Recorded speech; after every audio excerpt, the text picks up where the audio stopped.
دنیا YouTube channel. یہ سورت الاحزاب ہے، آخری رکوع شروع ہو رہا ہے۔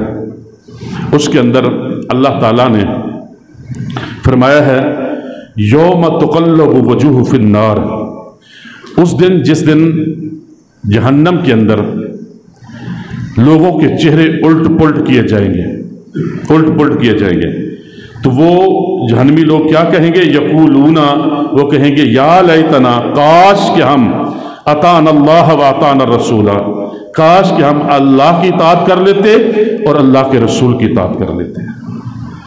وقالوا، اور وہ کہیں گے ربنا، اے ہمارے رب، انا اطعنا، بے شک ہم نے اطاعت کی۔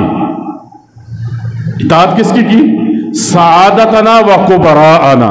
سعادتنا کا مطلب ہے سعادت مند، سعادت مند پیشوا، جو مذہبی پیشوا ہوتے ہیں، جن کی ہم بڑے عقیدت و احترام کرتے ہیں، ہم نے ان کی سعادتنا، ہم ایسے لوگوں کی اطاعت کی، وَقُبْرَاءَنَا، جو ہمارے چودھری، سردار، حکمران، بڑے سیاسی لوگ جو تھے ان کی ہم نے، جو ہمارے علاقے کے بڑے تھے، چودھری تھے، سیاسی لوگ تھے، ان کی ہم نے اطاعت کی، اور ہم نے مذہبی جو پیشوا تھے ان کی اطاعت کی۔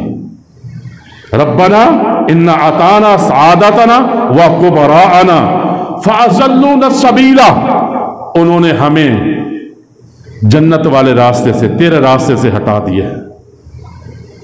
جس راستے پر چلنا تھا اس راستے پر نہیں چلنے دیا، ہمیں اپنے پیچھے لے کر چلتے رہے، اپنا منہج دیا۔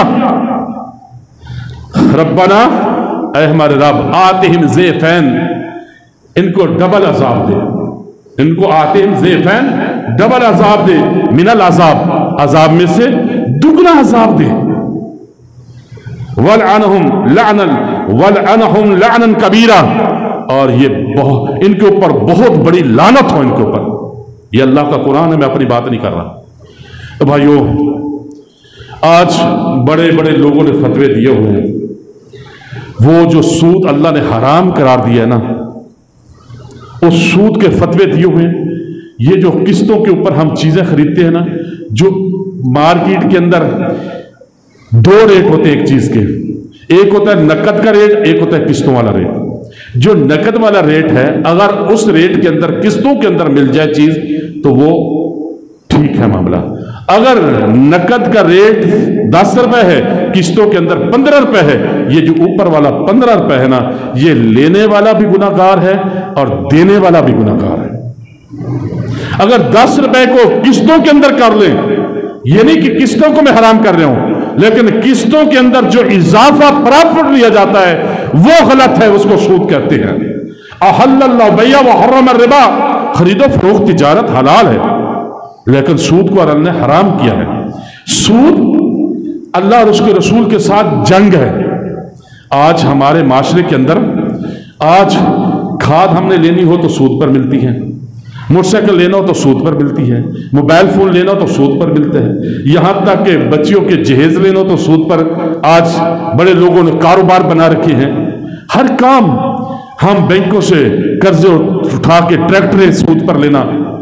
یہ بھائیوں، اللہ کے نبی صلی اللہ علیہ وسلم نے فرمایا سود لینے والا، سود دینے والا اور لکھنے والا اور 2 گواہ، یہ گناہ کے اندر برابر کے شریک ہے، برابر کے شریک ہے۔ اور گناہ کتنا ہے؟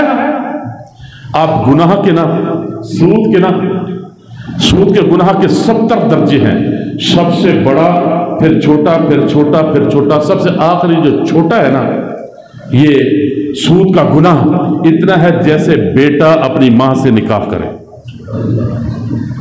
بیٹا اپنی ماں سے نکاح کرے۔ یہ 70 گناہ، سود کے 70 حصے ہیں، سب سے جو چھوٹا ہے نا گناہ، وہ اتنا گناہ ہے کہ بیٹا اپنی ماں سے نکاح نہیں، زنا کرے۔